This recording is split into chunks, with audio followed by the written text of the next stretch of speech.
தைப்பூச திருவிழாவை ஒட்டி பழனி முருகன் கோயிலில் ஆயிரக்கணக்கான பக்தர்கள் குவிந்த வண்ணம் உள்ளனர். கூட்டத்தால் நீண்ட வரிசையில் காத்திருந்து பக்தர்கள் சாமி தரிசனம் செய்து வருகின்றனர். அறுபடை வீடுகளில் மூன்றாம் படை வீடான பழனி தண்டாயுதபாணி சுவாமி கோயிலில் தைப்பூச திருவிழா கடந்த 5ஆம் தேதி கொடியேற்றத்துடன் துவங்கியது. 10 நாள் திருவிழாவில் முக்கிய நிகழ்ச்சிகளான முத்துக்குமாரசாமி, வள்ளி தெய்வானை திருக்கல்யாண நிகழ்ச்சி நாளையும், தேரோட்டம் நாளை மறுநாளும் நடைபெறவுள்ளது. தமிழ்நாடு முழுவதுமிருந்து பழனிக்கு காவடிகளை சுமந்தபடி பக்தர்கள் ஆடிப்பாடி மேளதாளங்களுடன் பாத யாத்திரையாக வந்த வண்ணம் உள்ளனர்.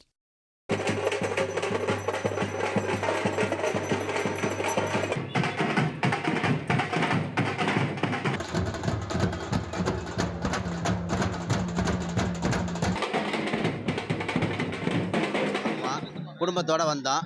நல்லா காவடி ஆட்டம், மோளதாளமாக நல்லா சிறப்பாக பண்ணியிருக்கிறாங்க. கோயில் நிர்வாகமும் நல்லா பண்ணியிருக்கிறாங்க. தமிழக அரசு நல்லா எல்லாருக்கும் நல்லா பாதுகாப்பு கொடுத்து நல்லபடியாக நல்லா பண்ணியிருக்கிறோம். நல்லபடியாக சாமி கும்பிட்டோம்.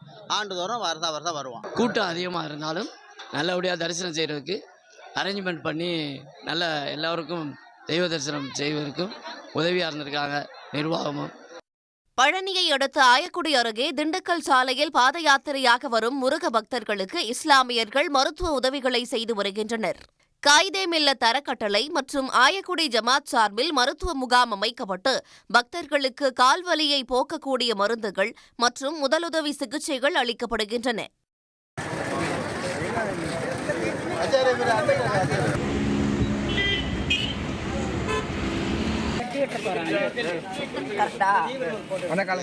தொடர்ந்து 3வது ஆண்டாக இலவச மருத்துவ முதலுதவி முகாம் நடத்திக்கிட்டு இருக்கோம்.